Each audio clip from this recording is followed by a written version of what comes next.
En la penumbra de la noche, los secretos más oscuros emergen de las sombras. Cada crimen sin resolver es un eco de lo que una vez fue, un susurro de almas perdidas que claman por justicia. Documentos sellados, fotografías desgastadas por el tiempo y un reloj que avanza, marcando el compás de un misterio que se niega a desvanecerse. Las figuras sombrías que acechan en la oscuridad son recordatorios de que la verdad a menudo se oculta en los lugares más inesperados. ¿Qué sucedió realmente aquella noche? ¿Quiénes son los que se esconden detrás de la niebla? Cada caso es un laberinto de pistas y engaños, y cada revelación nos acerca un paso más a desentrañar lo inexplicable. Prepárate, porque en Crónicas Oscuras, la historia apenas comienza. Preparados para una inmersión en un misterio que ha perturbado la tranquilidad de Australia durante décadas. En esta inmersión nos adentramos en la desaparición de los niños Beaumont, un caso que, como una sombra alargada, aún se cierne sobre la soleada playa de Glenelg. Un enigma que nos transporta a un caluroso día de Australia 1966. Imaginad la escena. Familias disfrutando del sol, el sonido de las olas rompiendo en la arena, la despreocupación propia de un día festivo, y de pronto, el silencio. 3 hermanos, Jane de 9 años, Arna de 7 y el pequeño Grant de 4, se desvanecen sin dejar rastro. Casi como si la misma arena se los hubiera tragado. Y lo más inquietante, la posible presencia de un hombre alto y rubio, visto con ellos ese día, un desconocido que se convierte en la pieza central de este rompecabezas sin resolver. ¿Cómo encaja este hombre del traje de baño, como se le conoce en la historia? Es una figura clave, sin duda. Pero antes de adentrarnos en su papel, es importante visualizar el contexto. Glenelg, una playa familiar cerca de Adelaida, era el lugar perfecto para pasar un día de verano. Los Beaumont, una familia aparentemente normal, disfrutaban de la despreocupación propia de la época. Una época en la que los niños gozaban de mayor libertad, ¿no? Jugaban en las calles, iban solos a la tienda. La vigilancia constante que vemos hoy en día no era tan común. Exacto. En 1966, Australia era un lugar donde la inocencia aún parecía reinar. Los Beaumont, confiando en la madurez de su hija Jane, no vieron ningún peligro en que los niños fueran solos a la playa, un paseo corto en autobús que hacían con frecuencia. Un paseo que, en esta ocasión, se convirtió en un viaje sin retorno. Tomaron el autobús a las 8:45 de la mañana, con la promesa de volver a casa para la hora de comer. Pero el mediodía llegó, y con él la angustia. Nancy, la madre, comenzó a preocuparse. El segundo autobús llegó, pero los niños no estaban en él. Jim, el padre, que regresaba de un viaje de trabajo antes de lo previsto, se unió a la búsqueda recorriendo la playa y las calles cercanas con creciente desesperación. Una búsqueda que pronto se extendió más allá de Glenelg.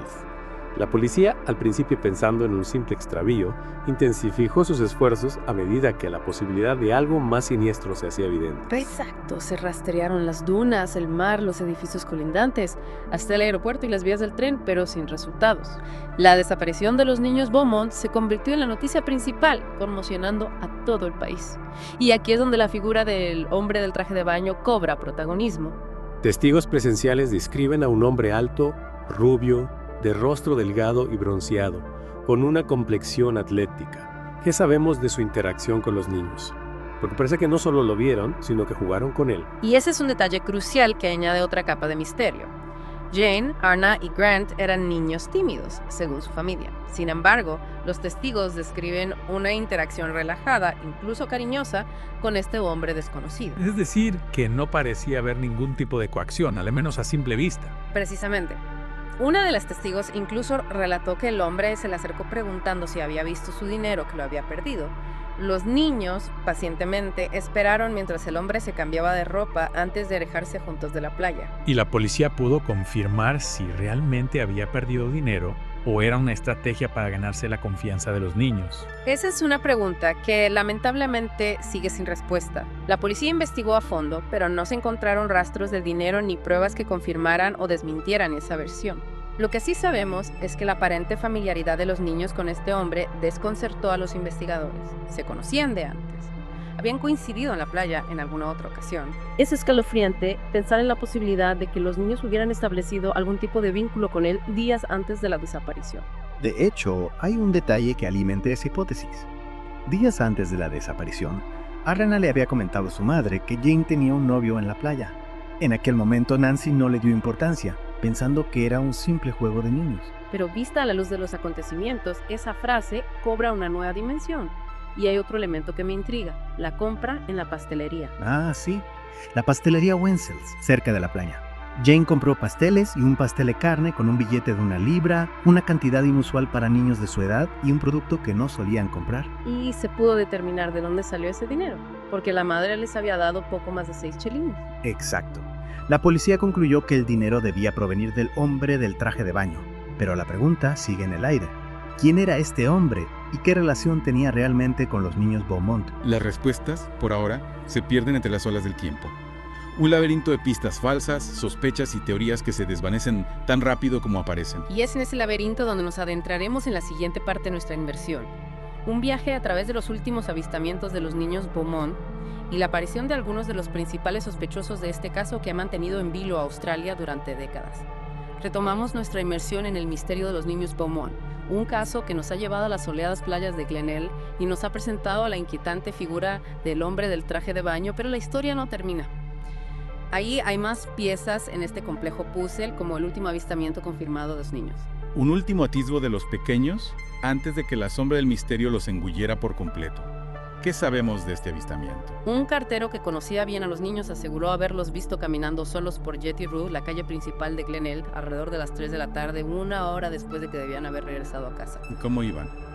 Asustados. Desorientados. A la sorpresa del cartero, iban cogidos de la mano y riendo aparentemente tranquilos, sin mostrar ningún signo de preocupación a pesar de llevar más de 1 hora de retraso. Es desconcertante. Si estaban con este hombre, ¿por qué se alejaron de él? Y si no estaban con él, ¿hacia dónde se dirigían con tanta tranquilidad? Esas son las preguntas que han atormentado a los investigadores durante décadas. Este último avistamiento, lejos de aclarar el panorama, añade más incertidumbre al caso. No sabemos si se dirigían a algún lugar en concreto, si alguien los esperaba, o si simplemente estaban jugando ajenos al peligro que los acechaba. Y como si el caso no fuera ya lo suficientemente complejo, meses después surge un nuevo testimonio que añade una capa aún más inquietante al misterio. Efectivamente.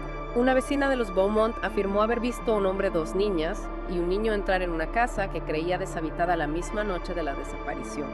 Según su relato, vio al niño salir solo de la casa, pero fue perseguido y atrapado por el hombre. A la mañana siguiente, la casa parecía estar vacía de nuevo. Un relato escalofriante. La policía investigó esta pista. Pudo confirmar la identidad del hombre y los niños. La policía interrogó a la testigo y examinó la casa, pero no se encontraron pruebas que corroboraran su historia.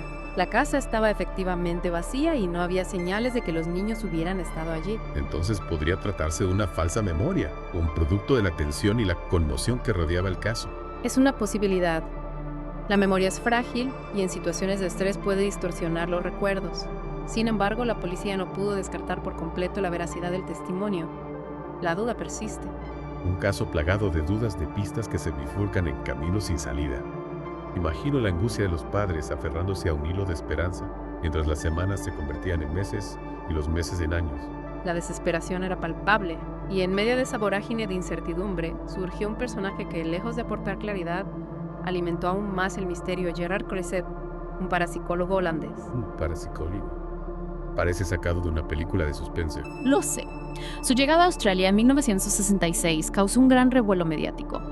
Croiset, famoso por sus supuestas habilidades psíquicas, se presentó como la última esperanza para encontrar a los niños. ¿Y qué hizo? ¿Cómo abordó el caso? Croiset visitó la playa de Glenelg, la casa de los Beaumont y otros lugares relacionados con la desaparición. Según él, recibía visiones y sensaciones que le guiaban en su búsqueda. ¿Y esas visiones le llevaron a alguna pista concreta? En un momento dado, señaló un almacén cerca de la casa de los Beaumont como lugar donde creía que estaban enterrados los cuerpos de los niños. La presión pública obligó a los dueños del almacén a demoler parte del edificio para que Croiset pudiera excavar en el lugar que había señalado. Un momento de gran expectación, imagino. ¿Encontraron algo? La búsqueda no arrojó ningún resultado. Ni rastro de los niños ni ninguna evidencia que los relacionara con aquel lugar.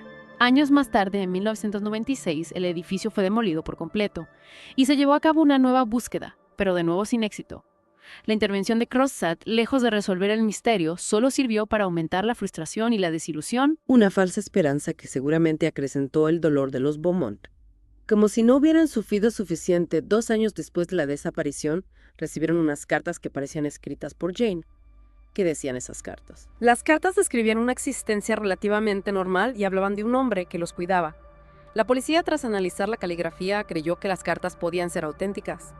En una de ellas, el supuesto secuestrador se presentaba como el guardián de los niños y se mostraba dispuesto a devolverlos a sus padres fijando un punto de encuentro. Un rayo de luz en la oscuridad. Acudieron los padres a la cita. Llenos de esperanza, Jim y Nancy Beaumont acudieron al lugar indicado acompañados de un detective, pero nadie apareció.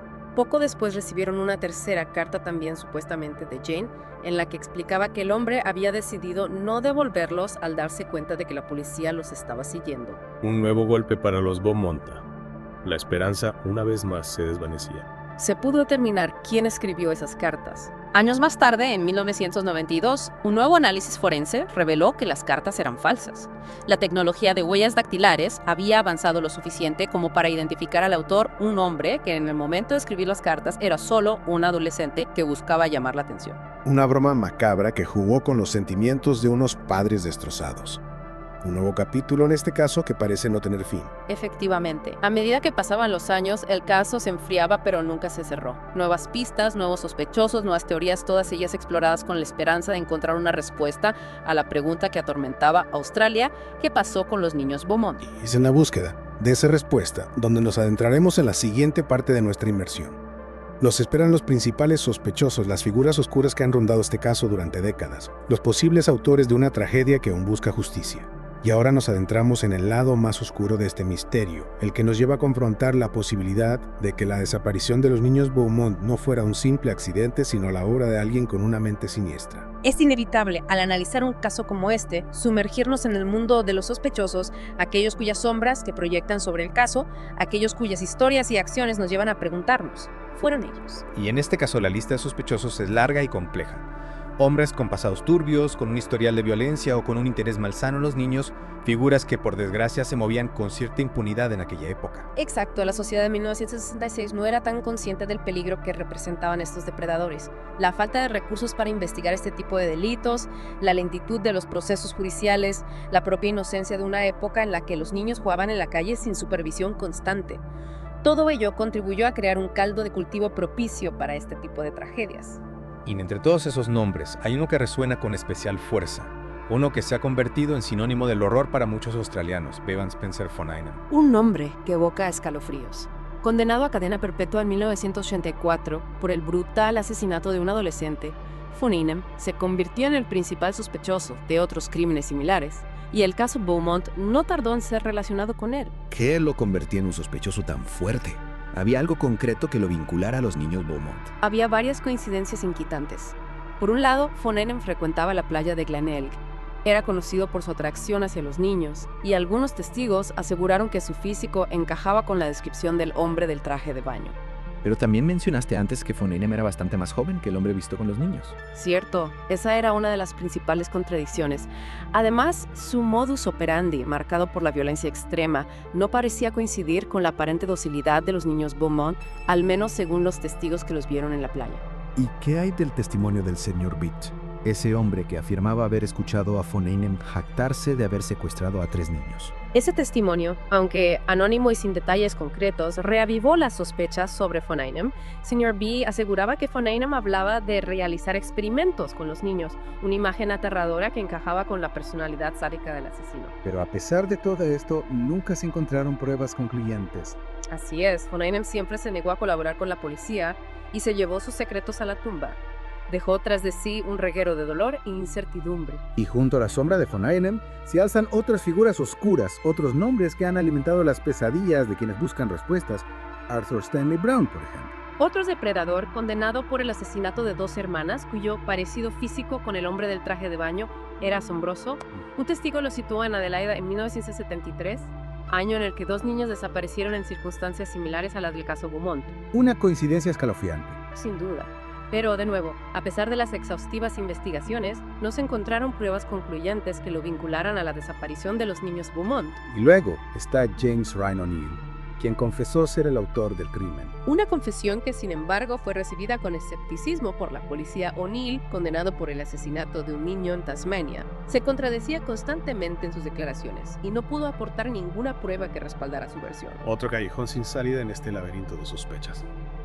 Y a medida que avanzamos en la lista, nos encontramos con Derek Ernest Percy, un hombre con un largo historial de violencia contra los niños. Percy estaba en prisión por el asesinato de una niña en 1969 y se sospechaba que estaba involucrado en otros crímenes similares. Su presencia en Adelaida en 1966 lo convertía en un sospechoso potencial. Pero mencionaste antes que era demasiado joven para ser el hombre del traje de baño. Exacto, Percy tenía solo 17 años en 1966.